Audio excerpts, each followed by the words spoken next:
Así que buenas tardes, Buenas Almudena, tardes, y bienvenida pues a la mejor charla del mundo. Seguro, eso seguro. Un aplauso para ella, ¿eh? Ahí. Gracias. Bueno. La primera pregunta de todas. Sí. Hoy nos trae a una biblioteca que es un sitio vivo. Sí. ¿Y por qué estás aquí hoy? Bueno, creo que has hecho una introducción bastante acertada y es mi vínculo con la cultura. Nosotros entendemos la gimnasia como deporte, pero no nos podemos engañar. Nuestra disciplina, concretamente la gimnasia, tiene mucho de artístico. Cuenta historias, nuestros movimientos cuentan historias, nuestros ejercicios cuentan historias. Y luego he tenido la gran suerte o la fortuna de haber podido alargar mucho mi carrera deportiva y de descubrirme cambiando dentro del propio deporte, de niña a mujer, y pasar por muchos momentos que luego pasamos como personas que somos, ¿no? Pero pasarla y atravesarla dentro del propio deporte. Al retirarme, descubrí la interpretación como la vía de escape o la manera de llenar el vacío que me dejó el deporte. Y ahí es cuando yo me he dado cuenta de la importancia que tenía la cultura y de lo integrada que tenía yo parte de la cultura gracias a mi abuelo. ¿Qué diréis? Ya que viene ahora el abuelo de Almudena. A ver. Pues mi abuelo es muy interesante. Yo tenía un abuelo que era poeta, rapsoda, era escultor, pintor, descubría dólmenes. Él recorría los campos de Alcántara, de un pueblo de Cáceres, y recogiendo vasijas, cencerros, llantas, y hacía las propias esculturas, sus propias esculturas que contaban historias. Y yo le preguntaba siempre a mi abuelo, ¿esta escultura qué quiere decir, no? Porque era de repente, era un retrete que ponía sos, le salían 3 palos, 2 manos y una cabeza. Y abuelo, esto no lo entiendo. Y dice, esto está clarísimo. Este es el hombre que se hunde en su propia mierda. Y entonces digo, joder, abuelo. Y claro, yo en aquel momento no entendía muy bien a lo que se refería. Y luego había otro que era como un pájaro, un ave. Y me decía, ese es como tú. Cuando todo el mundo cree que vas a desaparecer, vuelves a aparecer. Eres como el ave fénix.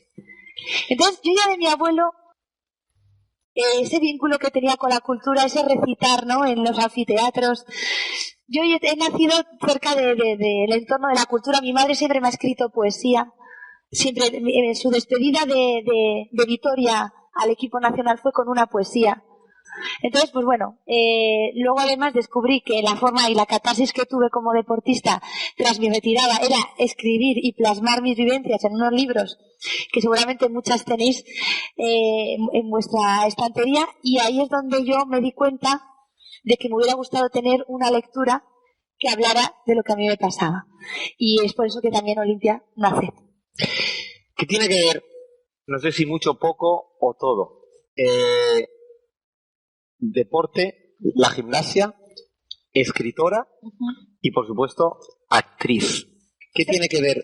Está todo engarzado. O sea, al principio yo cuando me estrené en el Centro Dramático Nacional, que me dio la oportunidad Sergio Peris Mencheta, era una obra de teatro se llamaba La cocina, de Ainhoa Wesker, y era una cocina donde había gente de todas las nacionalidades metidas ahí, haciendo comandas para 1000 personas, una locura de cocina que era representada en teatro. Me acuerdo que hubo un chico en Twitter que puso, ya lo que me faltaba, Almudena Cid en el Teatro Nacional, en el Centro Dramático Nacional. Y me acuerdo que di me gusta. Y dije, me gusta el comentario.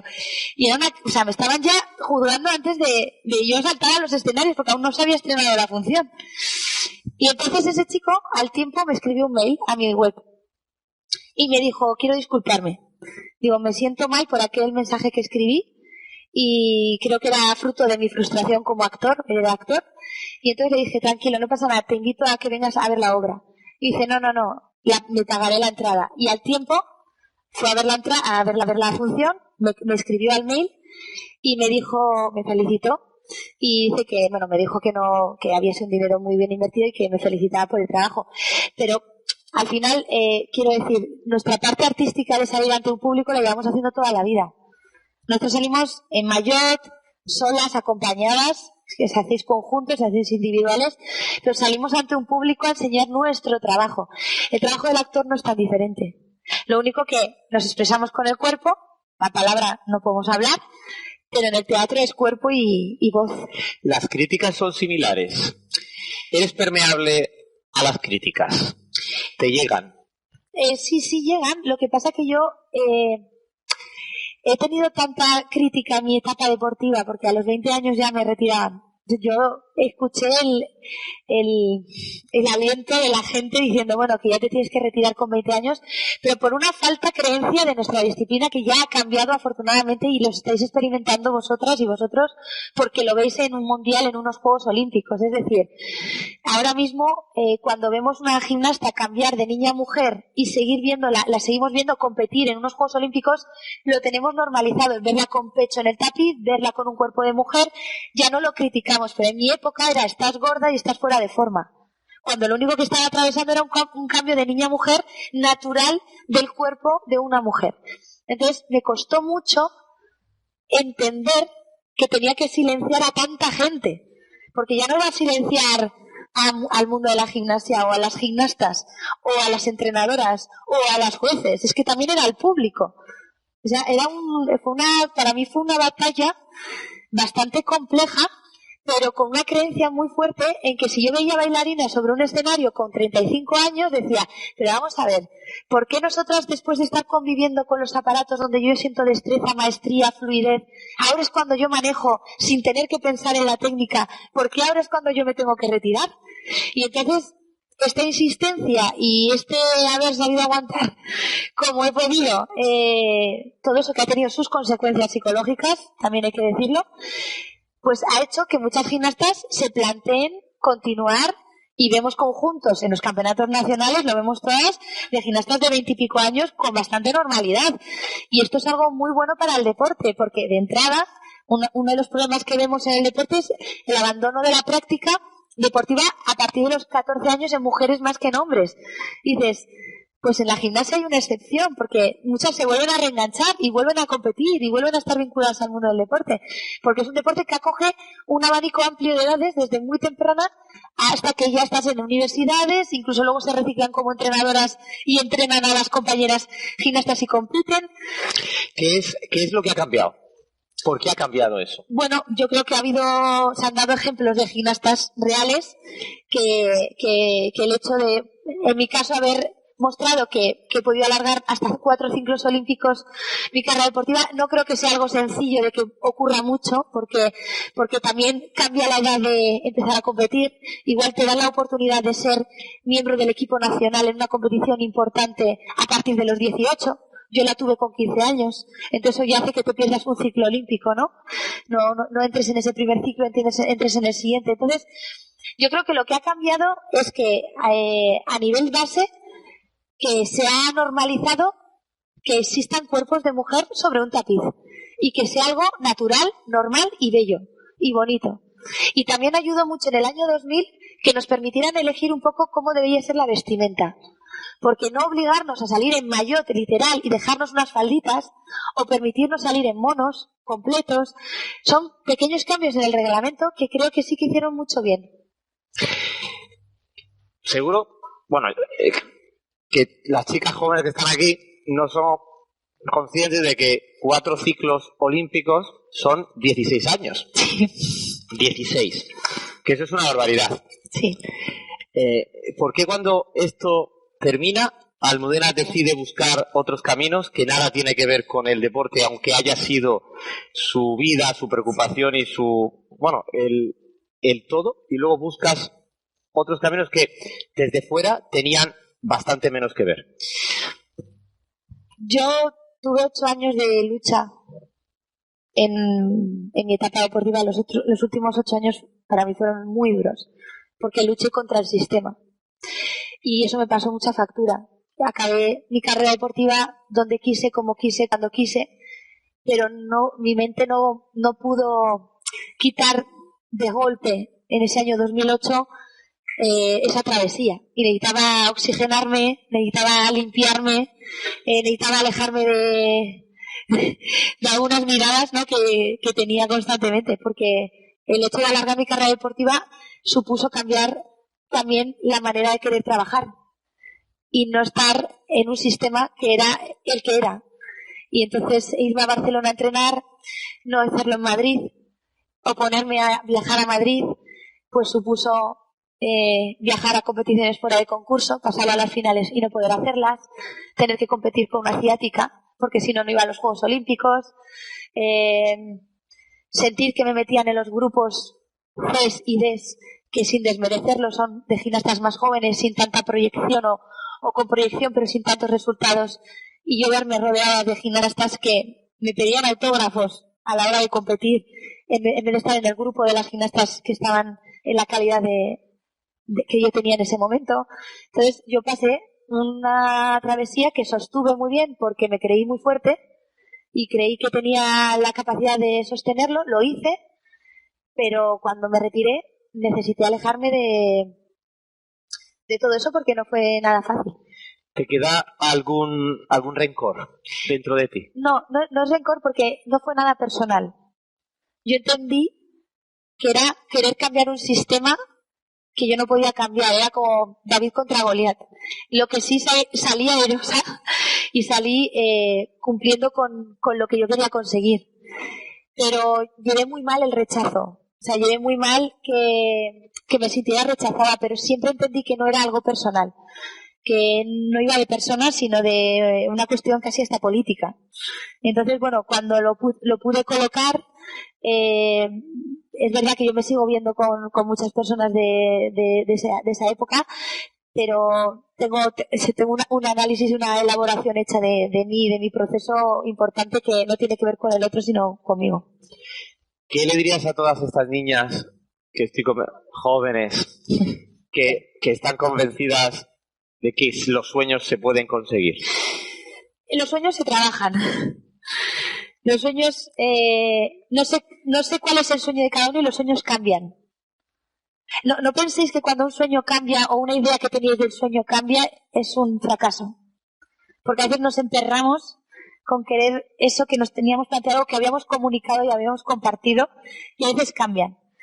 Entonces, creo que uno tiene que ser honesto con lo que quiere en su vida, con lo que le puede dar felicidad, con lo que quiere hacer y que es coherente con su forma de ser.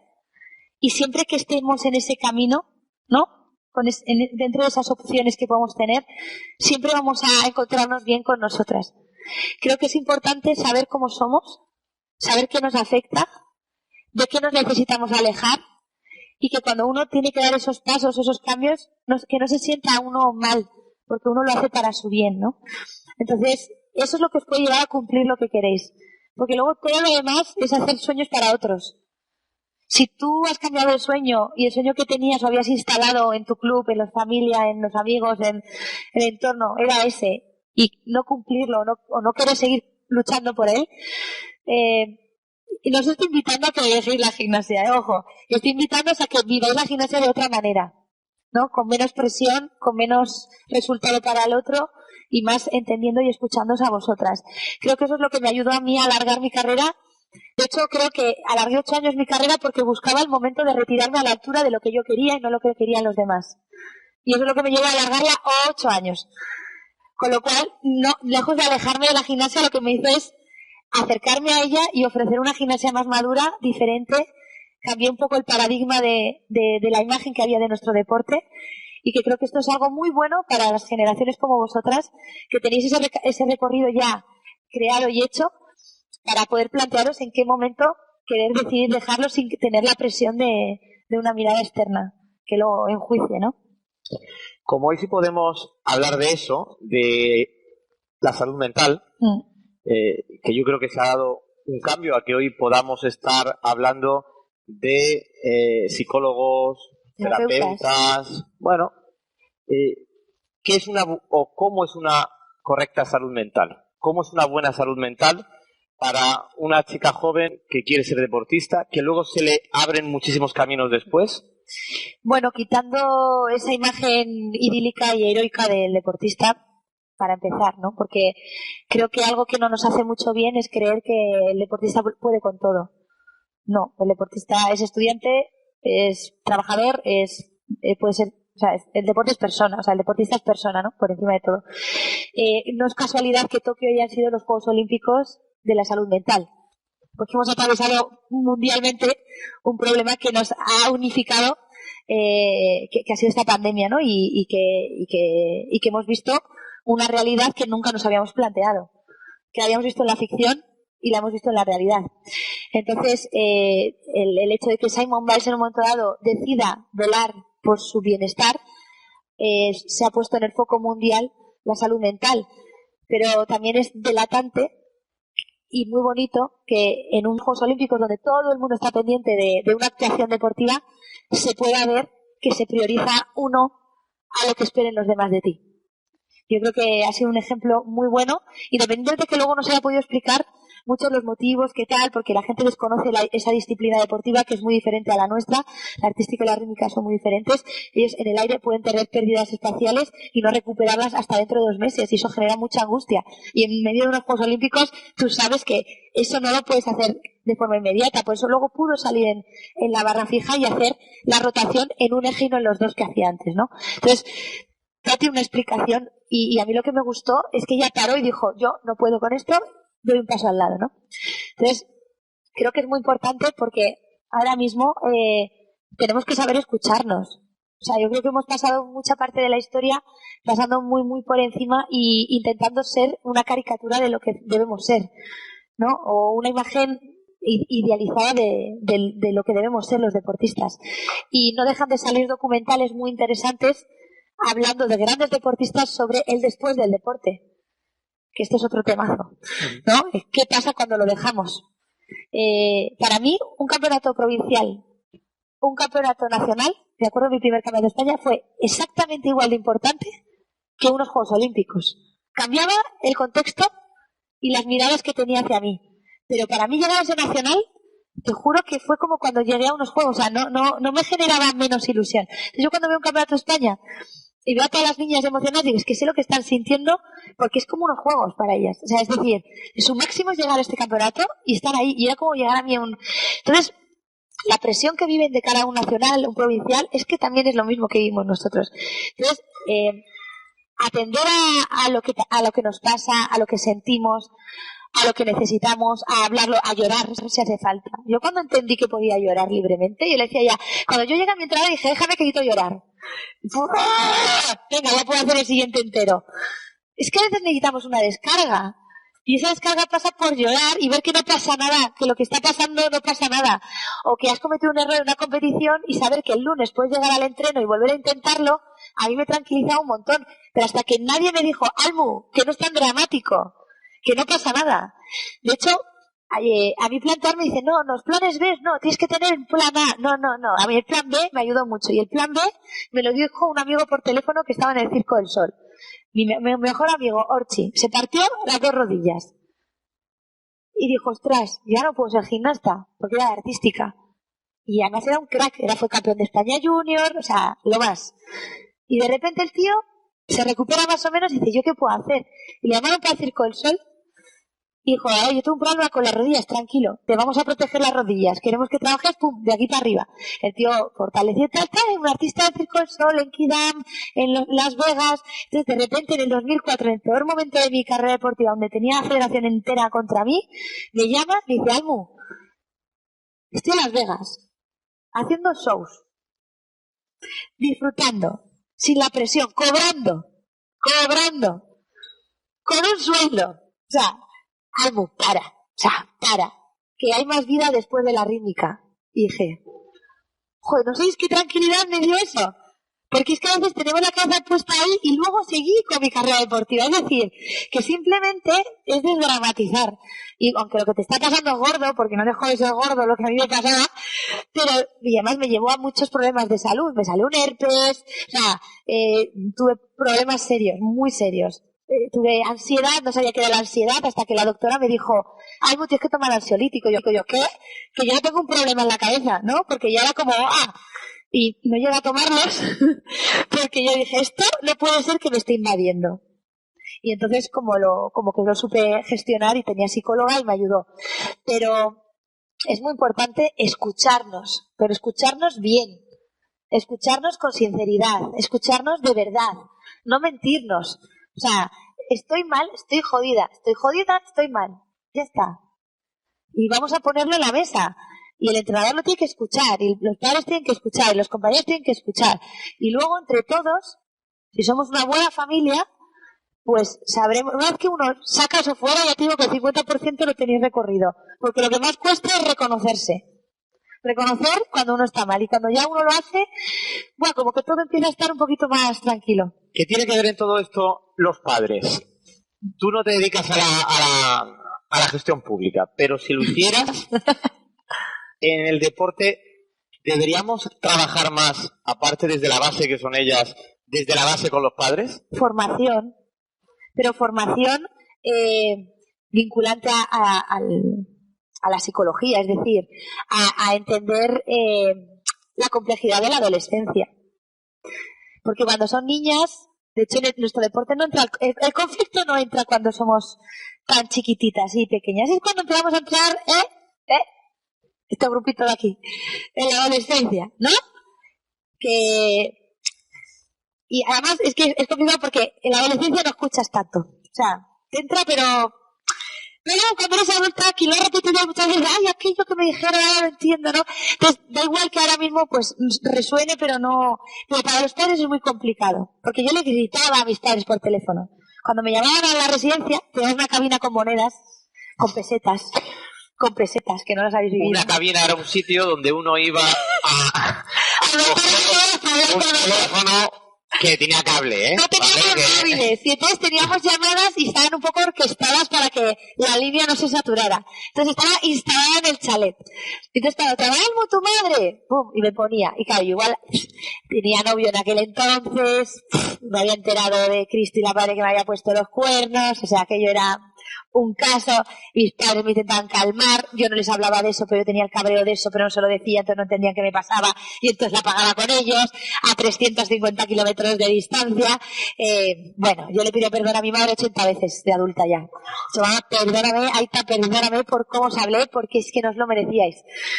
Pero pasa, o sea, no podía cabrearme con la entrenadora, lo tenía que hacer con los padres. Yo no entendía por qué a mí me exigían y me tal, y entonces me tenía que cabrear con los padres, ¿no? Entonces, la adolescencia es muy complicada, hay una crisis de identidad, te empiezas a ver distinta, los demás te ven distinto, no entiendes qué te está pasando en tu organismo, está todo revolucionado, te empieza a cambiar el cuerpo, te cambia el eje, te cambia la forma de ver la vida. Son tantos cambios que los padres hacen lo que pueden y las niñas sacan lo que sacan. Y los niños. Entonces, es complejo.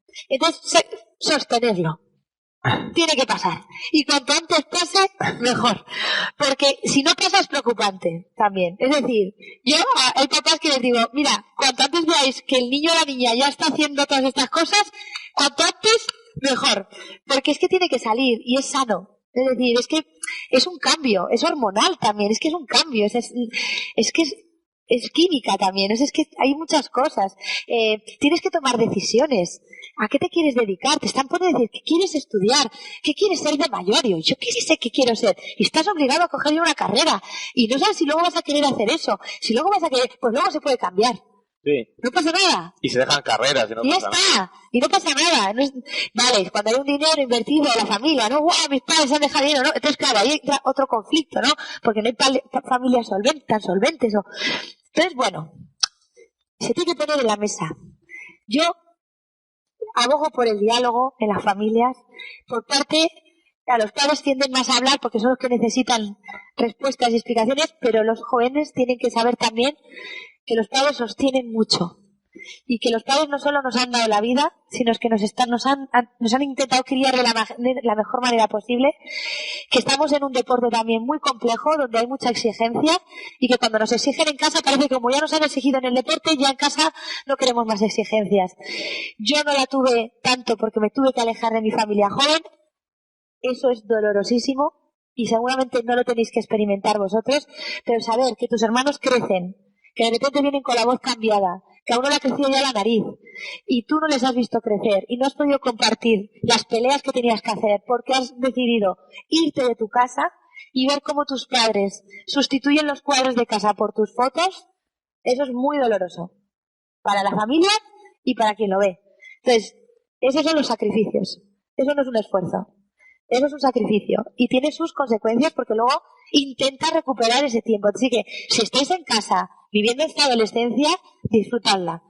Porque yo, en mi caso, esto es una experiencia que estoy compartiendo, es algo que me he perdido, que no he tenido, que mis padres me arropaban como podían desde la distancia y vosotros tenéis unos brazos de unos padres y un beso que os den de buenas noches que yo, por ejemplo, no pude tener por elegir el alto rendimiento, ¿no? Sé que no lo entendéis seguramente hoy. Mira mucho para aquí. Para aquí. Pero por allá hay muchos padres que hacen así con la cabeza, significa que están pasando por ahí. Y da mucho pánico, ¿eh? Porque dices, es que se me descarrilan. Tranquilos. Que ahí sí hay un pequeño descarrilo, pero luego si hay unos valores en la casa, se han escuchado, se han dicho, está. Y tenemos mucho miedo de, a ver con quién anda. Bueno, pues están en el mundo del deporte. Por lo menos, ¿no? Que hablábamos de la importancia de la cultura a los más desfavorecidos, a los más jóvenes. El deporte también es una herramienta para la sociedad muy valiosa para que pasemos el menor tiempo posible en entornos muy tentadores, que no son nada sanos, ni nada saludables, ni nada constructivos, que son destructivos, con lo cual, mientras sigan haciendo deporte con la adolescencia revoloteada, podemos estar un poquito tranquilos.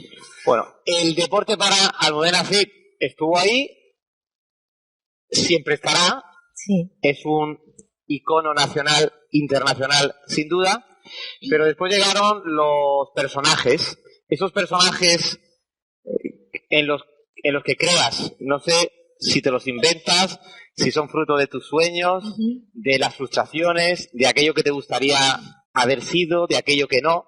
¿Cómo salen los personajes? Están basados en hechos reales. Orchi es Orchi, Marta es Marta, Irache es Irache.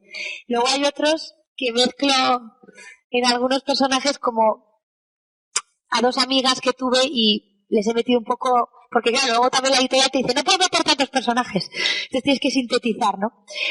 Pero mira, principalmente, a mí de lo que me ha servido escribir Olimpia, primero es sentir, que esto no lo sabía, esto ya es lo último, pero lo voy a poner lo primero, sentir que acompaño a muchos niños y niñas desde pequeñitos en sus ratos libres con una lectura que habla de ellos. Si no es a través de Olimpia, es a través de Marta, si no es a través de Orchi, si no es a través de Lucía, si no es a través de 1000 personajes, pero algo de lo que leen resuena de lo que les está pasando a ellas. Y algo muy mágico que me ha pasado es que en la etapa de la adolescencia, cuando viví pues mi primer desamor, que pues, pensamos que esto está completamente alejado del deporte, pero que no, que está dentro del deporte, porque también tienes que convivir con la exigencia y seguir entrenando en tu disciplina deportiva viviendo los desamores y las cosas que ocurren fuera, discusiones, exámenes fallidos, ¿no? Descontrol un poco de disciplina en casa. Entonces, algo que me ayudó es a perdonar. Es decir, en un libro pude tener la conversación que nunca tuve con mi mejor amiga, que fue la que, pues con el novio que tenía, pues se juntó y se liaron. Que no se fue, pero simplemente fue en tal. Y entonces, ella me acuerdo que me llamó para decirme, Almu, te tengo que dar una explicación. Y yo le colgué. Yo estaba subiendo unas escaleras mecánicas de un centro comercial y digo, es que no quiero ni oír. O sea, yo estaba huyendo de la conversación. Y huí y nunca tuve la conversación. Y entonces, cuando llegué en la etapa del libro donde me tocaba abordar ese tema, dije, anda. Digo, pues me toca hablar con ella. Y entonces lo que hice es escribir la conversación que ahora ya de adulta y a toro pasado y con distancia pude entender también lo que atravesaba ella en ese momento, porque estaba en plena adolescencia también y viviendo una crisis importante, porque no sabían si la iban a echar del equipo, no la iban a echar del equipo, y también teniendo en cuenta que éramos compañeras de litera, que veíamos, que ella veía las... Fueron un cúmulo de muchas cosas. A ver. Que a ver, tu compañera de litera, tu compañera del equipo, sí, que estás, ¿cuántas horas pasas? Bueno, en los entrenos, ¿cuántas horas pasas junto a vosotras? 3 horas. Pues en el CAR se pasan 24. Por eso. Me lo cierran los ojos. ¿Cómo canaliza una persona joven que no tiene herramientas todavía para eso, lo que te pasa, porque claro, la de al lado se ha ido con la persona que crees que va a ser el amor de tu vida y que yo, vamos, y que eso es lo más importante de todo. Pues fíjate, luego no fue ni lo peor. Bueno, de aquí yo me salió un sarpullido, de aquí a aquí, que yo me acuerdo cuando me lo cruzaba por los pasillos, porque era gimnasta. Entonces, también era gimnasta, ¿eh? Claro, es que no me va a hacer. Entonces, me acuerdo que yo me tapaba en plan que no me vea que me está afectando, ¿sabes? Me acuerdo que fui al dermatólogo y dije, es que miren lo que me ha salido. Y me dijo, ¿se te ha muerto algún familiar? Y dije, no, pero sí el amor. Madre mía. Y entonces la mujer me dijo, tómate, dúchate me dio un gel, digo, con este de pH bajo, ¿sabes? Y con esto se te irá yendo. Y entonces, bueno, es una ahora lo puedo contar con eso, lo viví fatal.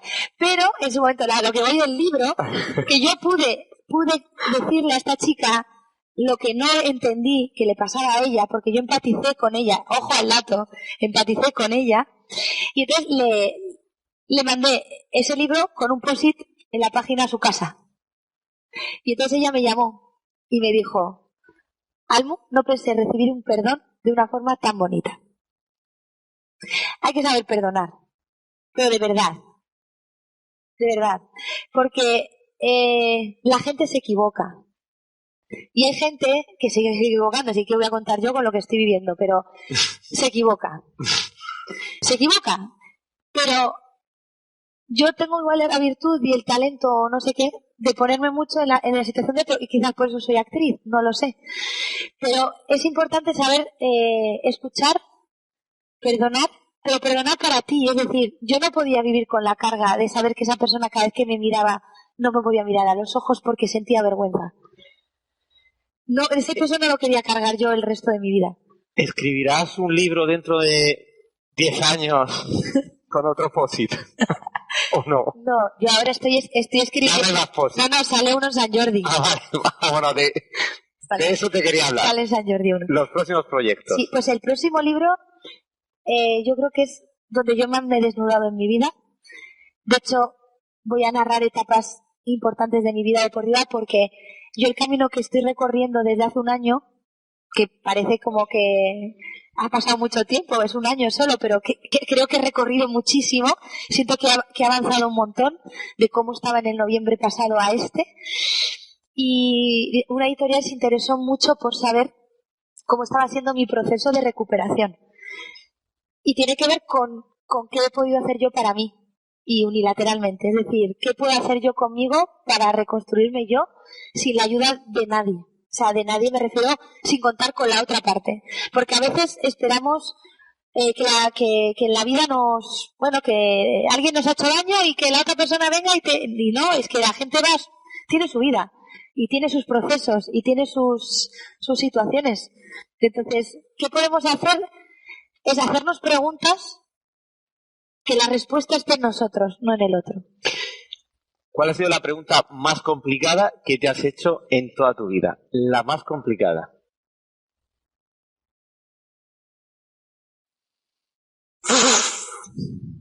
Un poco que es personal. Sí, bueno, pero ya tengo la respuesta. Sí. Sí, el patrón de hombre que elijo.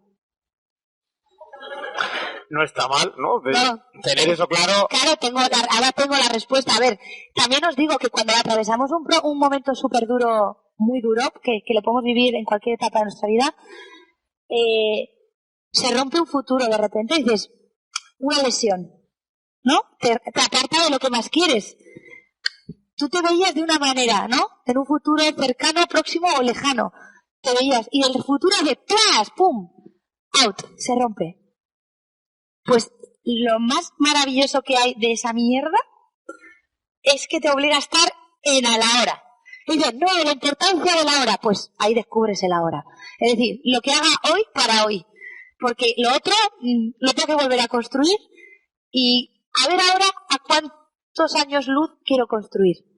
¿No? Es decir, te planteas el decir, es que igual lo que tengo que construir es para ahora. ¿No? Y no ir tampoco a montar un castillo para que luego de repente venga una bomba y lo destruya. ¿Sabes? Porque luego viene una pandemia. Sí. ¿Entiendes? O sea, pasan cosas que no estaban en los esquemas de la vida. ¿Tú tienes la sensación de ti que eres una tía top? Mira, no, todo esto lo estoy trabajando. Es decir, yo sé... Ahora me voy a emocionar. Sí, voy.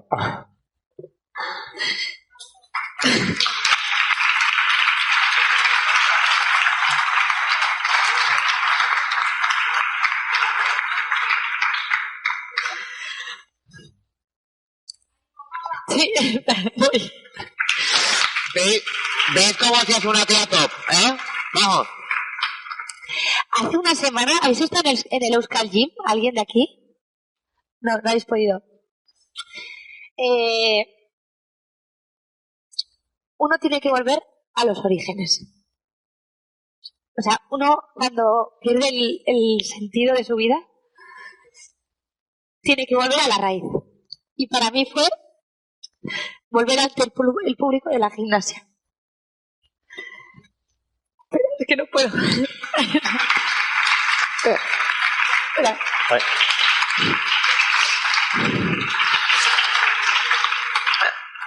¿Sabéis qué es lo grande de todo esto? Y yo creo que sí que hay un cambio sustancial. Que hoy cualquiera puede hablar y lo hace de una manera mucho, no cómoda, pero sí más fácil, abriendo el corazón y sin que nadie pueda prejuzgar a nadie. Porque también pasa una cosa, y esto en Twitter no se da, ¿eh? No. En Twitter no se da. Que cualquiera de los que estamos aquí podría contar historias personales, similares todos, porque sí, no vivimos en otra galaxia, y que, bueno, y que esto, sinceramente, yo creo que la hace más grande, porque aquellas personas que tienen un foco mediático mucho más fuerte, pues es mucho más complicado expresarlo todo, porque saben que tiene detrás muchísima más gente. Por lo tanto, para mí sí eres una tía top, y ahora te dejo que cuentes lo que no quería contar. No, a mí me pasó que cuando me retiré, que este es otro tema que no se puede abordar ahora porque nos llevaría igual todo el día, cuando te retiras vives una jubilación anticipada. El que se ha jubilado igual se jubila ya con muchas ganas, ¿no? Es decir, ya estoy hasta las narices de trabajar y me toca descansar un poco. Pero también necesita sentirse útil. O sea, uno se jubila, pero necesita seguir sintiéndose válido y hace de repente actividades que le produzcan felicidad y que le dé, o que pueda ayudar a otros, o busca un nuevo camino. Cuando la retirada es de una edad tan joven y sientes que tú abandonas el deporte o el deporte te abandona a ti, estamos en un momento muy vulnerable, y atravesas un camino de mucha incertidumbre, de que no sabes muy bien quién eres ahora, porque la identidad que tenías de ti era con la persona que tú eras antes. Te asociabas a esa persona, la gente te sigue viendo, de hecho a mí me siguen viendo como la gimnasta, pero ya sé disociar la gimnasta de la actriz, o sea, yo Almu, ya sabe disociarlo. Lo que los demás sigan viendo en mí es lo que ellos van a ver, pues por lo que den en prensa, o lo que vean, o los encuentros que haga, o los que no, pero eso ya es una visión que tengan los demás. Lo importante es lo que uno ve de uno mismo para poder seguir avanzando en la vida. Entonces, mi final de mi carrera deportiva coincidió con mi vida en pareja. Entonces, el problema que yo he tenido, o que he tenido que atravesar este año, es volver a encontrarme con la Almu que era antes, para volver a construir con los cimientos que tenía antes, que había olvidado. Entonces, por eso para mí ha sido tan importante tener la valentía de salir el fin de semana pasado ante 8.000 espectadores, cuando yo sé cómo fui el año anterior. Y decir, Almu, tienes que enfrentarte a esto, porque tú tienes que volver al sitio donde tú sabes estar, y donde tú sabes contar historias, y donde tú sabes ofrecer algo. Y entonces para mí fue un ejercicio de valentía hacia mí misma, no de valentía. Ahora, el público que estaba allí fue precioso, porque mucha gente, como seguramente aquí, todos hemos vivido un rechazo, un abandono, la soledad en algún momento. O sea, esto es común en el ser humano, es decir, a una edad u otra lo vivimos. Entonces mucha gente se sintió identificada con el mensaje, ¿no? Era un mensaje universal. Y entonces me gustó lo que se creó y de la manera en que se creó y lo que sentimos allí todos a la vez. Y por eso me he emocionado, porque he recordado el momento que todavía lo tengo un poco reciente. ¿Qué os está pareciendo? Estáis muy calladas, ¿eh? Vamos a coger el micro de mano, ¿vale? Venga, va. Y... Por cierto, tus próximos proyectos que tengan que ver con la interpretación, ¿dónde te vamos a poder ver? A ver si vais... A ver, Murcia es maravilloso, no creo que os mováis de aquí. Pero bueno, que si vais a Madrid... No sé. Podemos salir, ¿eh? Sí, por eso. Nos cuesta más trabajo llegar que los demás, pero al final llegamos. Sí, eso. Al final llegamos. Sí, eso, o sea, un ave directo a Murcia. No, un ave, sí, bueno, no. Oye, que el hombre que me ha recogido en la estación hasta aquí, maravilloso todo eso. No, claro, sí. Pero bueno, si luego hace... para en Alicante. No te preocupes. Bueno, algún día. Ahí vamos. Poco a poco. Pues mira, termino una función de teatro que me ha sostenido este año, que se llama Una historia de amor. Sí, qué maravilloso título.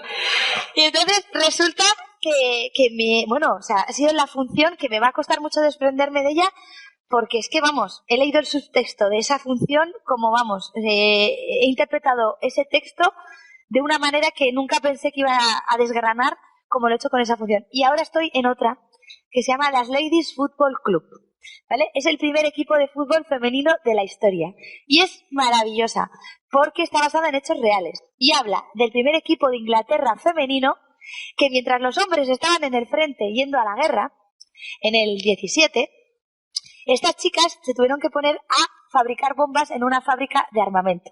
Y entonces, en el descanso, mientras comían un bocata de arenques en salsa, se pusieron a darles patadas a un balón. Y el balón, que llenaron estadios hasta de 53.000 espectadores. ¿Qué ocurrió? Que lo petaron mucho. ¿Y qué ocurrió? Que cuando los hombres volvieron del frente, les dijeron, bueno, ya os habéis divertido suficiente, ahora devolvéis el balón, porque el balón es nuestro. Y estuvieron silenciadas hasta el 71. Entonces, ¿qué ocurre cuando uno deja por compasión, o por cuidar, o por dejar de hacer lo que socialmente no parece que tienes que hacer? Lo dejas de hacer un día, te silencian 50. Entonces, en la lucha y en la batalla por la igualdad tenemos que seguir. Pues puede parecer casualidad, pero es no cierto. No lo es. Y además, no lo hemos comentado. El sábado, el viernes por la noche, juega la selección nacional de Inglaterra femenina en Pinatar Arena. Así que, fíjate, qué casualidad. Pregúntales en inglés.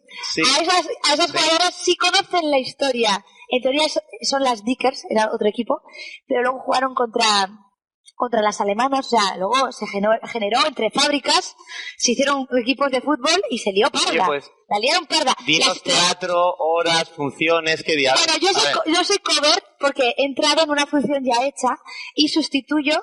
Me encanta porque soy suplente. Siempre he sido titular, digo, esto es maravilloso. Entonces, cuando esta actriz no puede, entro yo. Entonces salgo al terreno de juego. Y entonces yo estoy los martes y miércoles de diciembre en los teatros del canal, en la función de teatro Ladies Football Club. El 6, 7, 13, 14, 20 y 21. Pues yo sí voy a ir. Toma ya. Te lo digo. Pues coge todo porque se están acabando. Yo voy a ir, no, que sí. Yo sí voy a ir. Sí. La función es una barbaridad porque cantamos, bailamos, son 2 horas y media, hay que saberlo. La función es muy cinematográfica, o sea, la puesta en escena es brutal y todo el mundo que viene a verla ya no es porque yo esté en la función, es que es una obra de ingeniería aquello. Bien, vamos con el micro. A ver, ¿alguien tiene algo que preguntar? ¿Alguna pregunta? Todo primero por ahí y luego vamos a ver. Hola, ponte de pie y dinos tu nombre. A ver. Vera. Vale, ¿dónde haces gimnasia, verdad? Sí. Aquí aquí al lado, ¿no? ¿Sí? No. ¿No? En Jabalí.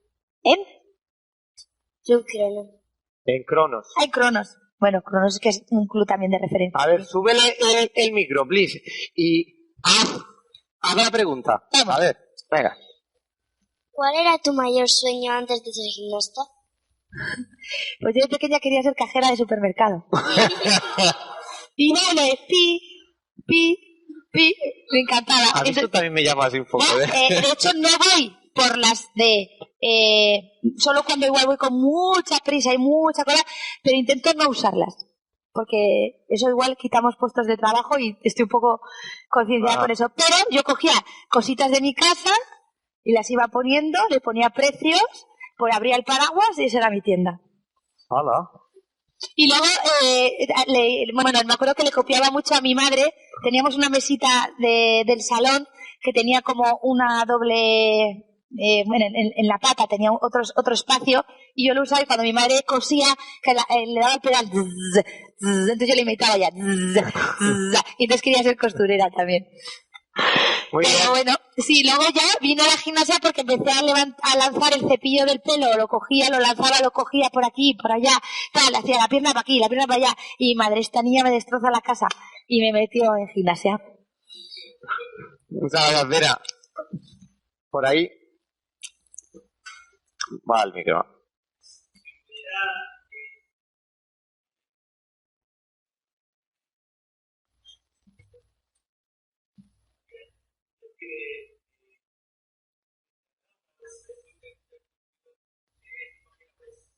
¿Cómo?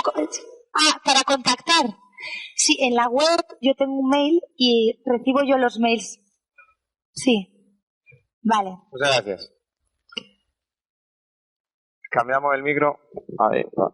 Sí, porque no va. No. Más preguntas. A ver, Vamos. por ahí. Vosotras también podéis preguntar, ¿eh? A ver. Madre mía, qué pequeñita.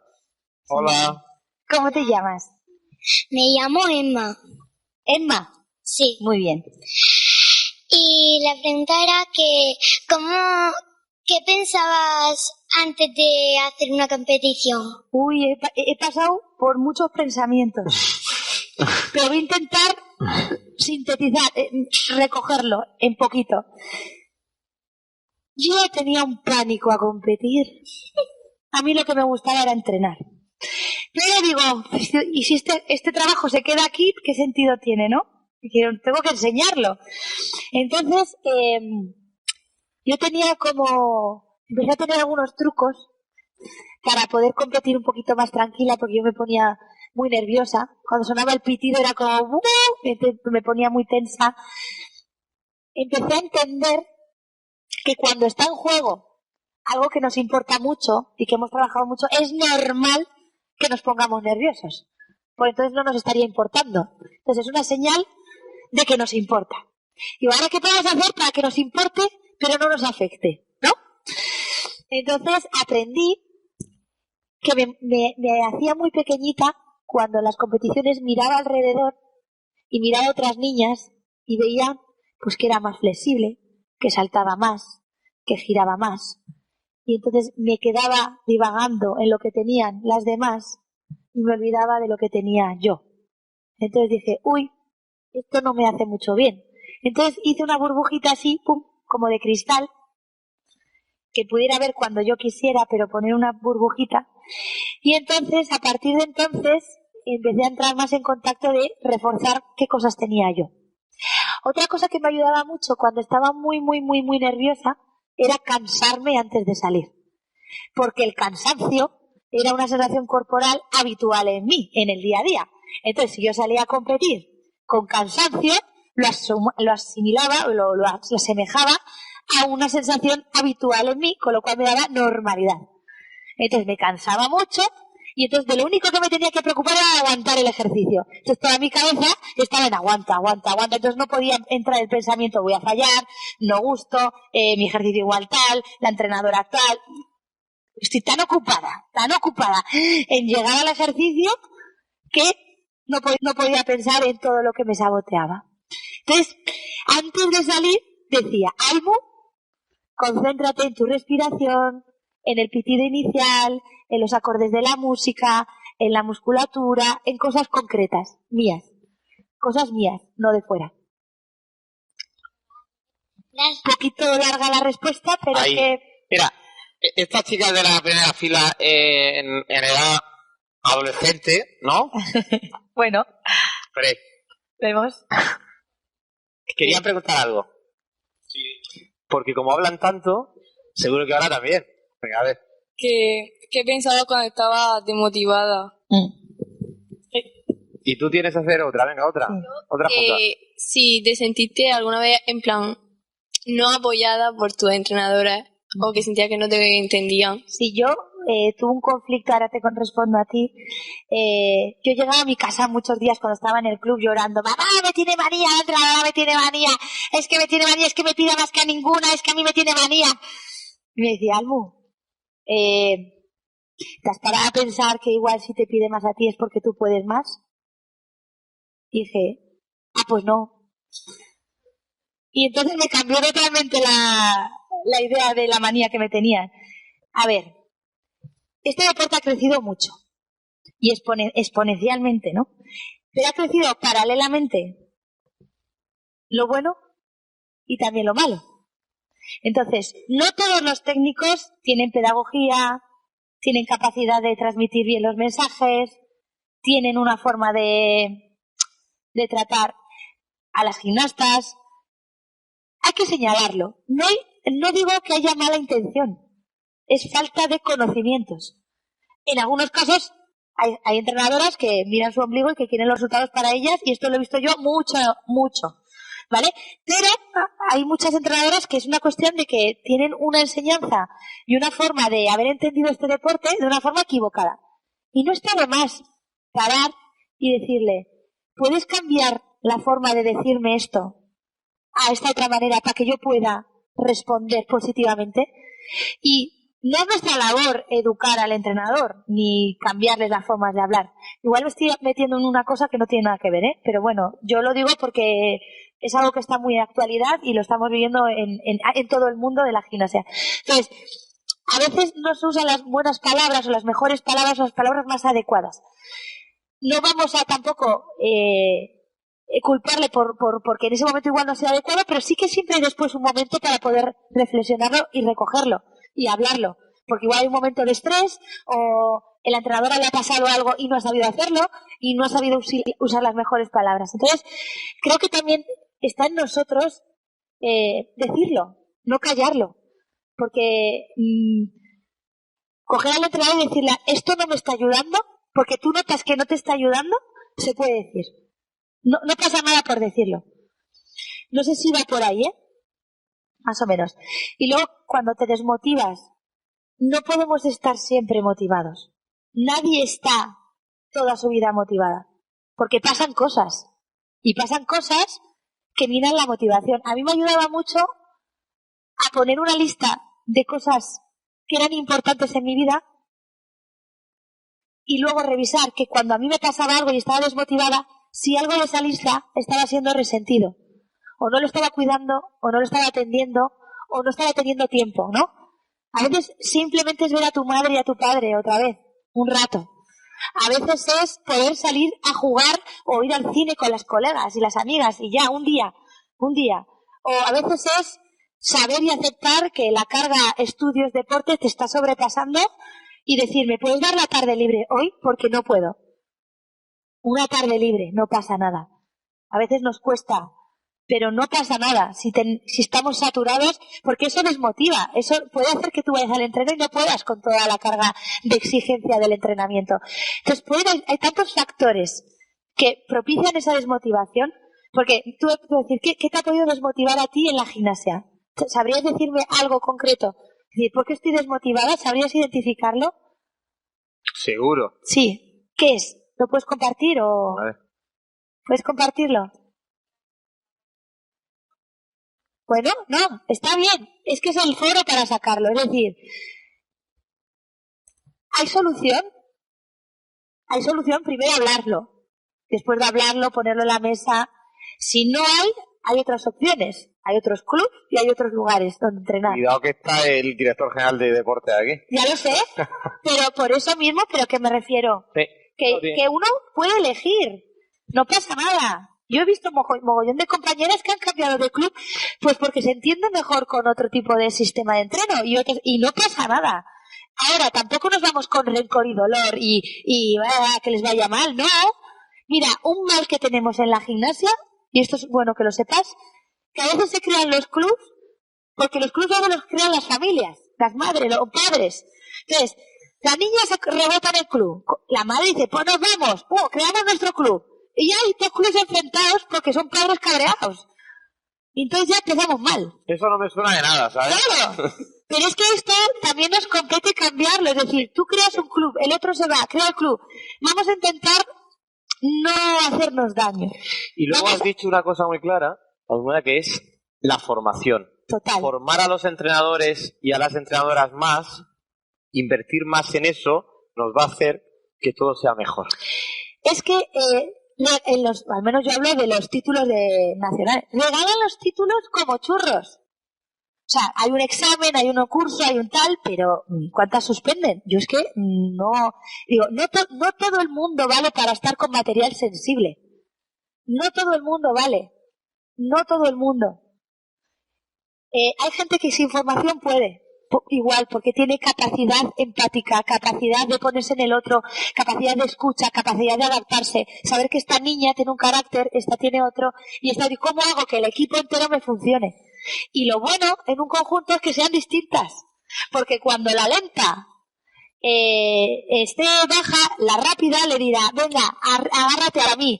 Cuando la líder esté hecha polvo, o hay mucha tensión porque tiene mucha responsabilidad, la lenta, que suele ser la calmada, da calma al equipo.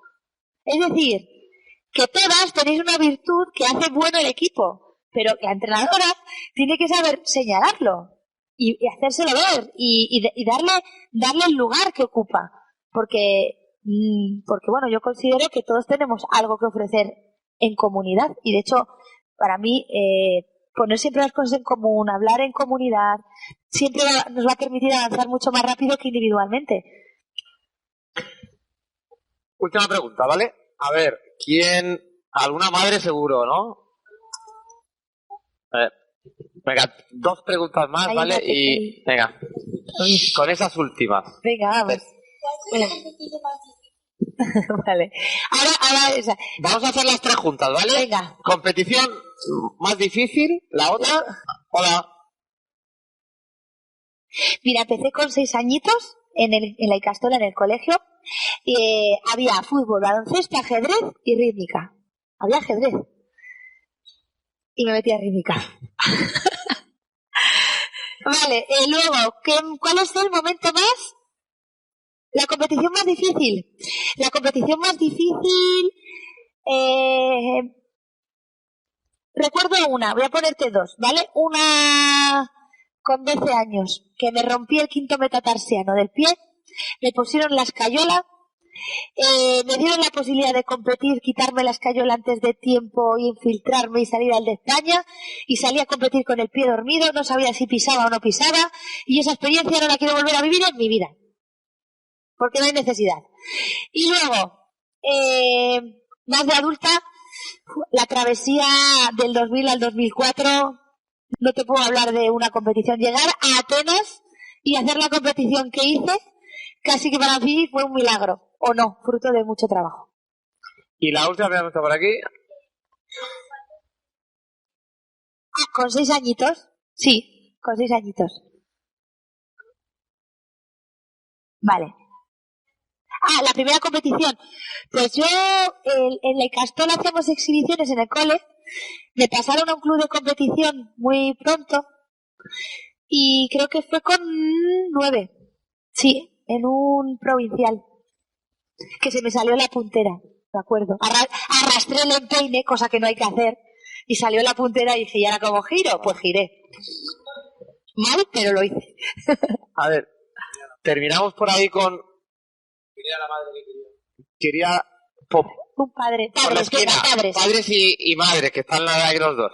Veo más madres que padres. Aquí padre también. Padre, que quiere hablar. No me sorprende tampoco, ¿vale? Pero los papás sí también. Uy, que no se pegan los coches para arriba y para abajo. A ver. Hola. ¿Qué opina de que los propios entrenadores puedan ser jueces y juzgar sus propias gimnastas? Mal. Nunca. Gracias. En teoría hay una normativa que yo sepa, pero eso no se la pasa por... No. O sea, un técnico, tú puedes hacer tu curso de entrenador, de juez para los conocimientos, pero no puedes estar evaluando a tu propia gimnasta. O sea, yo, soy totalmente contraria a esto y que creo que tienen que ser jueces que tengan un vínculo no directo con ningún club. Pero bueno, esa es mi fantasía igual, no sé.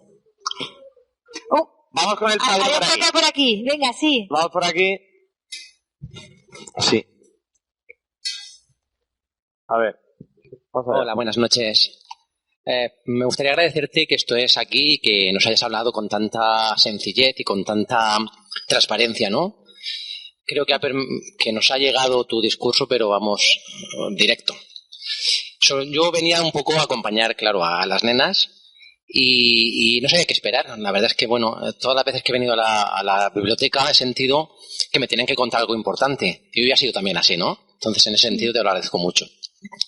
Y durante tu discurso he oído 2 veces la palabra esfuerzo y trabajo.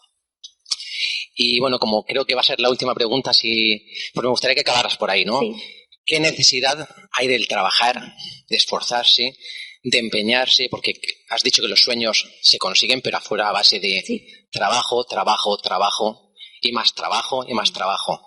Y creo que estas niñas sí que lo tienen claro porque es una disciplina muy complicada. Y sí que vaya 8 horas y creo que bueno, que está de más decirlo, ¿no? Pero no solo en este ámbito, sino en cualquier otro, en los estudios, en el trabajo, con la familia, con los amigos, con las amistades, con el deporte, o sea, con todo, ¿no? Entonces creo que me gustaría que si puedes acabar tu intervención un poco recalcando esa imagen y esa idea, ¿no? Sí. De que, bueno, que sí que se consiguen, pero que no viene a nadie hecho, sino que hay que estar ahí. Agradezco mucho la propuesta, porque estamos en la era del clic. Doy, tengo. Hago así y tengo. Doy a un botón y veo lo que quiero ver. Doy a un botón y consigo lo que quiero conseguir. Si os digo que cuando yo beso el tapiz, ese gesto es un clic, ¿no? Si podemos decir es un beso, es un clic. Pero es que detrás de ese clic hay 21 años. Y cuando yo pienso en ese beso, a mí me viene a la cabeza, a la mente, al cuerpo, porque está en una cosa en el cuerpo, los dolores están en el cuerpo, el esfuerzo, el sudor, todo está en el cuerpo. Me viene la satisfacción de una carrera deportiva muy longeva y muy larga. Y el tiempo que va a durar en mí, esa satisfacción va a ser proporcional al tiempo que le invertí. No tengo ninguna duda. Si fueron 21 años, cada vez que recuerde ser eso durante los próximos 21 años, voy a sentir la misma satisfacción. Cuando tú consigues algo así y no hay ningún esfuerzo, no vas a sentir ninguna satisfacción por eso. Nada. Va a ser algo que es insignificante. No le vas a dar importancia. No va a ser importante para ti. Entonces, las cosas buenas, las cosas que dejan pozo, las cosas que dejan recorrido, las cosas que dejan experiencia, las cosas que dejan aprendizaje, pasan por el esfuerzo. Pasan por haberlo pasado mal también. Pasa por haber también disfrutado. Pasa por haber experimentado. Pasa por haber compartido. Pasa por tiempo. Y pasa por paciencia. Pasa por comprender. Entonces, yo creo que cada vez que consigáis algo sin esfuerzo, quiero que penséis que es algo que no tiene importancia en la vida. Porque yo cuando he conseguido... Sí, es así.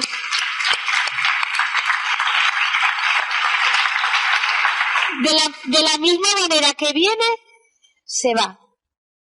Me compro este zapato y para comprarme el zapato, pues bueno, he tenido que hacer todos los trabajos que me han venido después, que yo tenía el síndrome un poco del impostor, porque yo, claro, cobraba, por ser una de las 8 mejores del mundo, cobraba una beca de 18.000 euros, que eran 1.000 y pico euros al mes, y empecé a pagarme mis autónomos, porque yo no cotizaba luego a la Seguridad Social, porque los deportistas no tienen paro. Entonces yo me empecé a pagar de los 1.000 euros mis autónomos. Entonces, cuando empecé a cobrar de repente por hacer un evento o por hacer algo en un día, lo que yo cobraba en el mes, o por un trabajo lo de medio año, decía, esto no puede ser. Es que yo estoy engañando. Es que esto no puede ser, ¿no? Entonces, bueno, ahora yo me puedo comprar estos zapatos porque los asocio también a los 21 años de carrera deportiva que no han estado bien remunerados, ¿vale? Porque considero que la labor del deportista no es medallista, porque yo no soy medallista olímpica. Yo soy una gimnasta longeva que ha cambiado la idea que había de deporte, de nuestro deporte, como de niñas y no de mujeres. He contribuido a alargar las carreras deportivas y vincularnos a un deporte durante más años, con lo cual, más salud para nuestro body. Y creo que la contribución que yo hago a la sociedad, no por una medalla olímpica, sino por mi experiencia longeva, ha contribuido a que muchas niñas y niños también, empiecen en la rítmica y se inicien en el deporte. ¿Cómo se cuantifica eso? Pues no lo sé. Pero yo no he tenido un paro. Yo luego no he podido decidir con tiempo. Bueno, sí, he tenido la paciencia y aventurarme a que quería ser actriz, ¿vale? Pero he pasado una travesía de mucha incertidumbre y tampoco quiero que me regalen un puesto de trabajo nada más retirarme, porque me tengo que trabajar yo y yo tengo que conseguirlo y yo tengo que ser válida para lo que quiero hacer y yo tengo que generarme mis recursos. Pero hay una realidad, ¿no? Entonces, a lo que voy, que yo asocio a esto y doy importancia a esto porque sé lo que me ha costado también conseguirlos, ¿sí? Entonces, creo que es importante separar y identificar cuando algo no os cueste nada, cuestionarlo.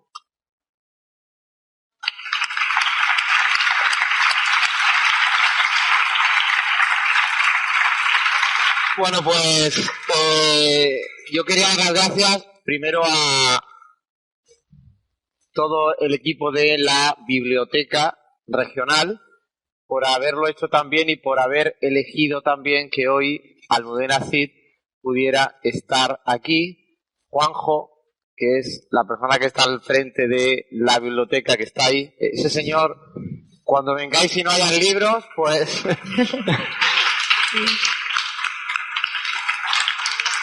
A todos los padres y las madres que tantas horas echáis al volante y hoy con la gasolina tan cara que los viajes se hacen todavía más complicados, gracias de verdad porque pensáis que el deporte es útil para vuestros hijos y yo estoy convencido que eso es así. Y por supuesto a Almudena Cid, yo no había tratado con ella, sí había leído mucho de ella y había visto pues muchísimas competiciones, ¿no? A mí hoy me ha dejado flipado, os lo digo así.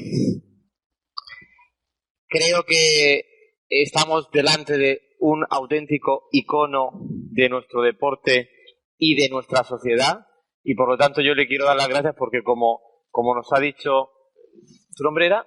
Pedro. Como nos ha dicho Pedro, pues yo tampoco sabía bien a lo que Juanjo, el tinglao que hoy teníamos, pero estaba convencido a que cuando uno se abre en canal, como decimos por aquí, y cuenta las cosas que salen de dentro y además se nota que es una persona pura, pues ha pasado lo que hemos visto todos esta tarde. Yo sé que hay muchas madres que se van convencidas de que lo que están haciendo, por dónde tienen que ir y si hay algo que no, y que esto también sirva para no tener miedo a hablar de todo, con respeto y con educación a todo el mundo se puede hablar de todo. Y hemos venido a cambiar las cosas que no nos gustan y hacerlas mejor, porque el fin de todo es dejar una sociedad mejor de la que nos hemos encontrado. Así que, Almudena, gracias de verdad. Gracias a ti. Tienes a un enamorado para los restos y muchas gracias. Nada.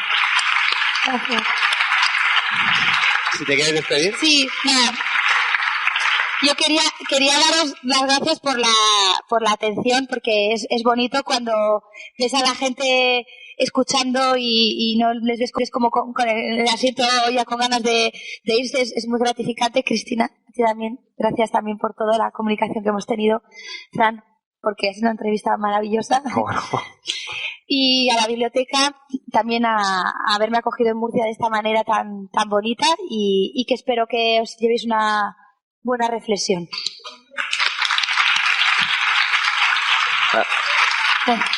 Una mesita. Espléndido, ¿eh? Es que a mí me gusta más que las conferencias.